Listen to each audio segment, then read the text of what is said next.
Ozark es una serie producida por Netflix cuyo director y productor ejecutivo es su protagonista Jason Bateman, que interpreta a Martin Beard, un padre de familia y ejecutivo financiero que terminó lavando dinero para un cartel mexicano de la droga debido a los negocios ilícitos que mantenía su socio con ellos. Tras el asesinato de su socio, Marty deberá irse a la localidad de los Ozarks para continuar lavando dinero y así pagarle lo que su socio les había robado a los narcos. Esta serie explora las relaciones familiares de una manera muy profunda, pues es interesante ver que a pesar de no agradarse unos con otros, harán lo que sea por protegerse y por defenderse de sus enemigos, los intrusos o externos a su grupo familiar, que en este caso vendrían siendo los narcos y los miembros de la localidad de los Ozarks. Además de la trama y de la construcción de personajes, es interesante analizar la fractura del neoliberalismo que es representada a través de esta historia. Así que no olvides suscribirte y darle me gusta. Comencemos.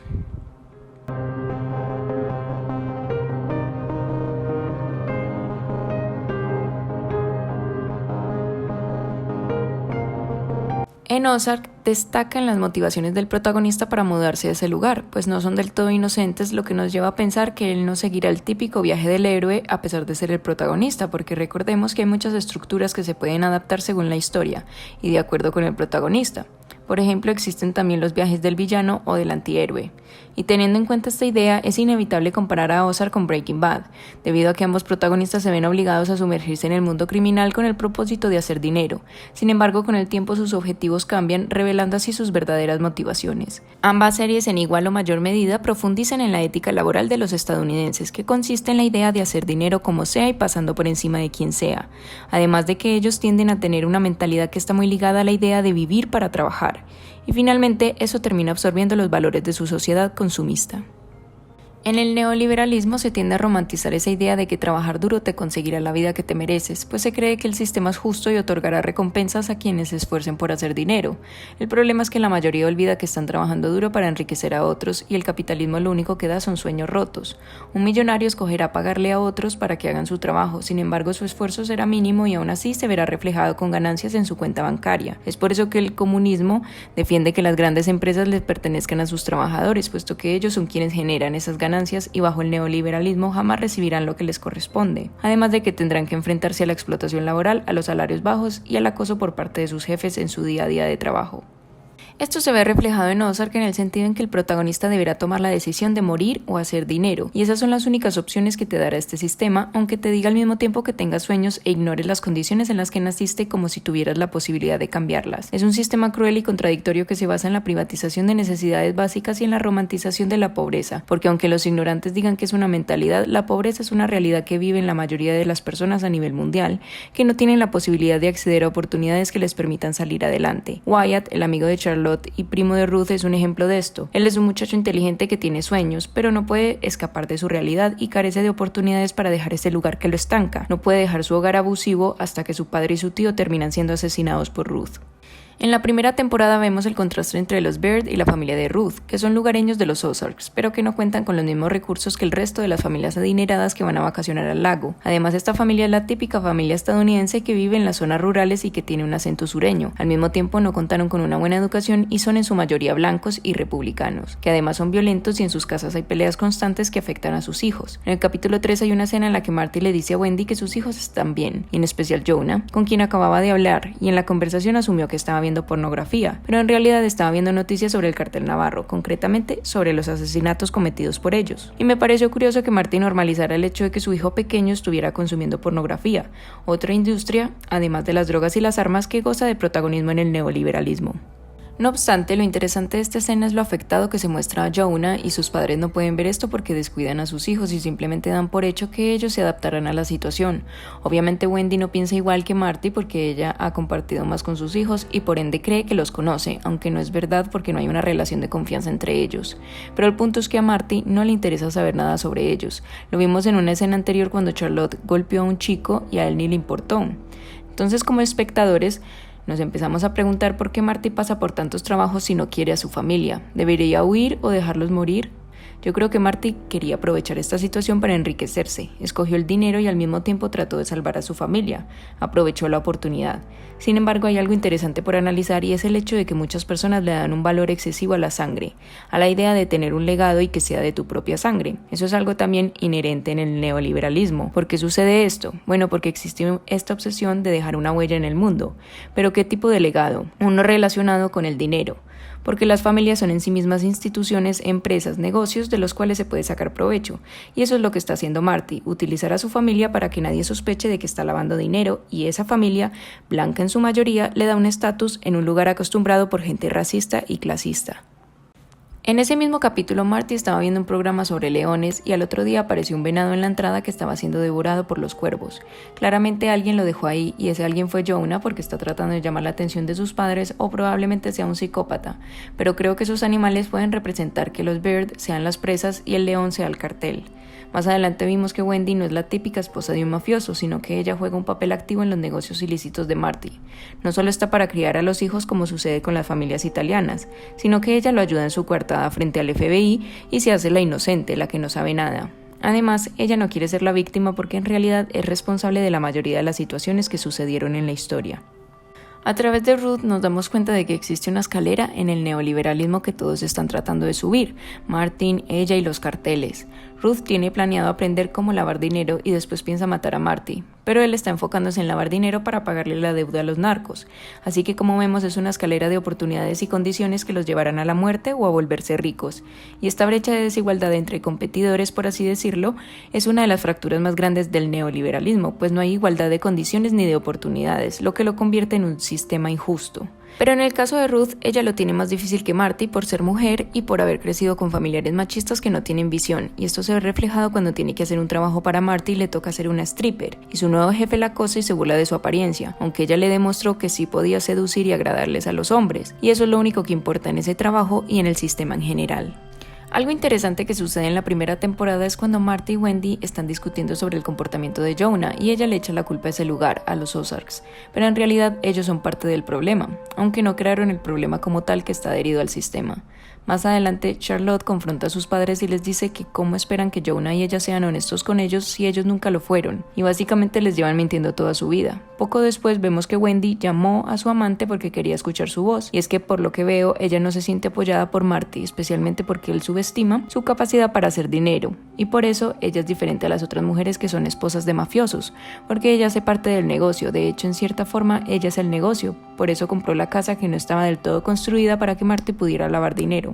Por otro lado, ella es diferente porque no tiene ningún otro principio además de cuidar de su familia. No es como las esposas de los mafiosos italianos que son religiosas o fieles hasta el fin. Ella toma decisiones por sí sola y de cierta manera es independiente porque hace que Marty dependa de ella. Hablemos de las instituciones, particularmente de la iglesia, que tiene una importancia grande en esta historia. Marty y Wendy deciden lavar dinero a través de un pastor que predicaba en su bote, así que a cambio de que él recibiera el dinero, ellos le construirían una iglesia. Sin embargo, el pastor sabía que ellos no eran creyentes y que tenían negocios que van en contra de las enseñanzas y los valores de la Biblia. Y esto me pareció la oportunidad perfecta para hablar sobre la hipocresía que manejan estas instituciones que solo buscan lucrarse. Por eso Marx decía: la religión es el opio del pueblo, no porque sus enseñanzas no fueran necesarias o buenas, sino porque las instituciones terminan siendo corruptas y se aprovechan de la buena fe de las personas. Inclusive en la misma Biblia ocultaban droga. Por ejemplo, el israelí Yuval Noah Harari, autor de obras como Sapiens, de animales a dioses y Homo Deus, explicó que el hecho de que seamos la mejor especie para trabajar de forma cooperativa nos lleva a inventar ficciones que muchas veces resultan siendo una mentira, como las soluciones a esas crisis que hemos enfrentado, y seguimos haciéndolo hoy más que nunca. Las guerras, la hambruna, el cambio climático y la pandemia del COVID-19 han sido tratadas de una manera decepcionante, demostrando que existe un agujero de guión en la mayoría de nuestras narrativas. Harari mencionaba además que tenemos una tendencia a creer en las historias que inventamos, así que teniendo esto en cuenta llegué a la conclusión de que vivimos en una sociedad dividida en dos partes, los creyentes y los no creyentes. Para hacer esta afirmación estoy basándome en la idea de Harari, que entiende a la ficción como un mecanismo que no busca engañarnos como colectivo. Sin embargo, como hemos visto en la pandemia del COVID-19, siempre habrá personas que no crean, a pesar de que se les muestren los hechos y las pruebas que necesitan. Esto es algo que en comunicación estudiamos, puesto que resulta curioso este comportamiento que tienen muchos, ya que escogen creer en la mentira que busca perjudicarnos como colectivo al fin y al cabo. Finalmente, podríamos concluir que la división se mantiene sin importar el contexto histórico y cultural que estamos enfrentando, por lo que actualmente nuestra sociedad se divide en los que están enfermos y los que no, ya que así se está desarrollando la narrativa a través de los medios de comunicación. En otro momento podríamos afirmar que la sociedad estuvo dividida y todavía lo está en los que van a la guerra y los que se quedan en casa. Es interesante analizar el cabezote de Ozark porque es muy sencillo, pero contiene mucha profundidad, pues a través de los símbolos nos muestran temas importantes en la trama de ese capítulo. Me pareció curioso que dentro de la O se mostrara 4 símbolos y creo que esto se debe a que cada uno representa un miembro de la familia, que es el tema principal de la serie. La mejor escena de la primera temporada ocurre en el episodio 7, y es en la que Jonah confronta a su maestra diciéndole que las drogas son las que financian gran parte de la economía de Estados Unidos, y termina negándose a firmar un compromiso para combatirlas, porque según él, sería un acto hipócrita y egoísta teniendo en cuenta la cantidad de empleo que genera para los estadounidenses. Esta escena es poderosa por obvias razones, pero los argumentos que da Jonah son correctos y explica al mismo tiempo la razón por la que Estados Unidos financia las guerras contra las drogas en Latinoamérica. Principalmente porque ese es el primer rubro de su economía junto con las armas, cosas que normalmente van de la mano. Sin embargo, me gustó también porque demuestra lo fallido que está el sistema educativo estadounidense y cómo en este punto raya la propaganda, haciéndoles creer que son un país que defiende la libertad y que son la tierra de las oportunidades cuando ninguna de esas afirmaciones está respaldada por hechos. El país más libre del mundo es Islandia y el país que ofrece más oportunidades es Singapur. Además, la maestra dijo que siempre debía negarse a la presión social y al mismo tiempo humilla al chico por defender sus principios y por estar más educado que ella, sin mencionar que mientras tanto sus compañeros se burlaban. Esa fue una decisión creativa que tomaron los escritores de la serie para mostrarnos lo contradictorio que es este sistema. Más adelante, Marty y Wendy tuvieron una discusión honesta y él le reclamó por su infidelidad. Ella le dijo que no se sentía amada y que se sentía excluida. Marty le dijo que él trataba de protegerla y ella le respondió que no quería protección, sino que lo quería a él. Así que esta es otra de las diferencias de Wendy con las esposas de mafiosos italianos, porque ella no está indefensa y no quiere que la protejan, simplemente quiere formar parte de la vida de Marty sin sentirse excluida. El final de temporada fue caótico e impredecible. Los tíos de Ruth murieron porque ella hizo que se electrocutaran en el lago para evitar que mataran a Marty, ya que él es la figura paterna que nunca tuvo.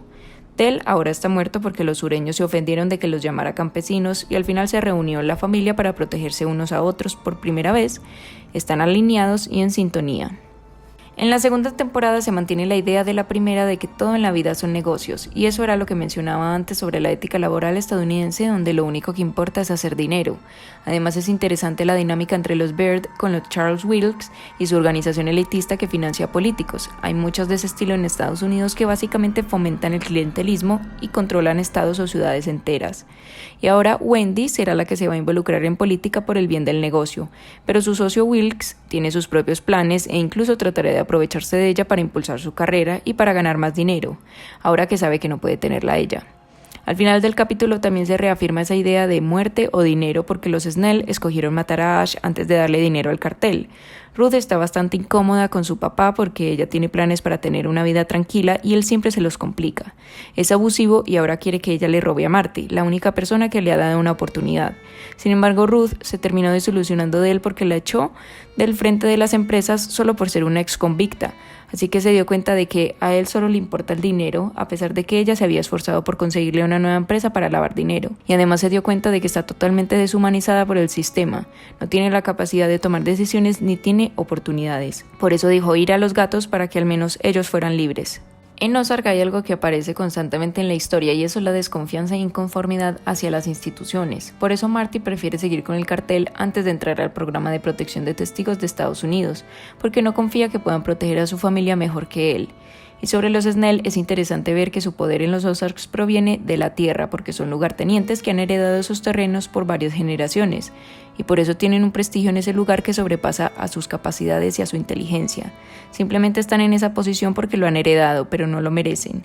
A eso me refería cuando dije que hay una obsesión por el legado, ya que esas tierras que sus ancestros probablemente robaron, ahora deben pertenecerle a alguien. De lo contrario, su apellido perderá poder y esa es una de las razones por las que se han salido con la suya al sembrar amapola en el patio trasero. Y otra razón es por el privilegio de ser blancos. y el privilegio de la riqueza también es primordial para el funcionamiento de este sistema. Por ejemplo, la escuela expulsó a Wyatt por defender a Jonah, pero él estaba vendiendo tareas y literalmente solo lo suspendieron.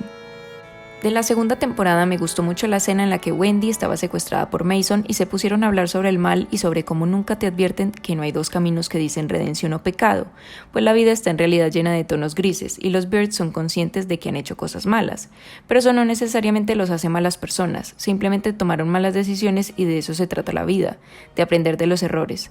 Pero el asesinato de Mason por parte de Marty hizo que cambiara. Ahora es más consciente de sus decisiones y del peligro que ocasionó en los Ozarks, especialmente a Rachel y Ruth. Llegando al final de temporada, vemos que Ruth intenta matar a su padre, luego de que él le robara a Marty, pero no fue capaz de hacerlo.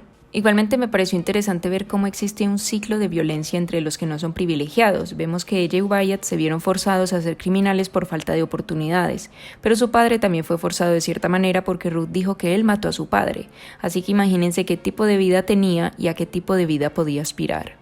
El final de temporada me encantó porque Wendy demostró lo que les decía antes, que ella era el negocio y Marty en realidad depende de ella más de lo que cree. Me gustó mucho cuando les dijo a sus hijos que antes quería otra vida, pero ahora ya no. Claramente esa evolución en su personaje se debe a que conoció el poder y ahora tiene una ambición, ser extremadamente rica para así proteger a su familia y echar raíces en los Ozarks porque ella siempre va más allá, y sabía que estar huyendo de todo el mundo solo empeoraría las cosas. Wendy no es la típica esposa de un mafioso porque para ella todos son negocios y no piensa de manera emocional.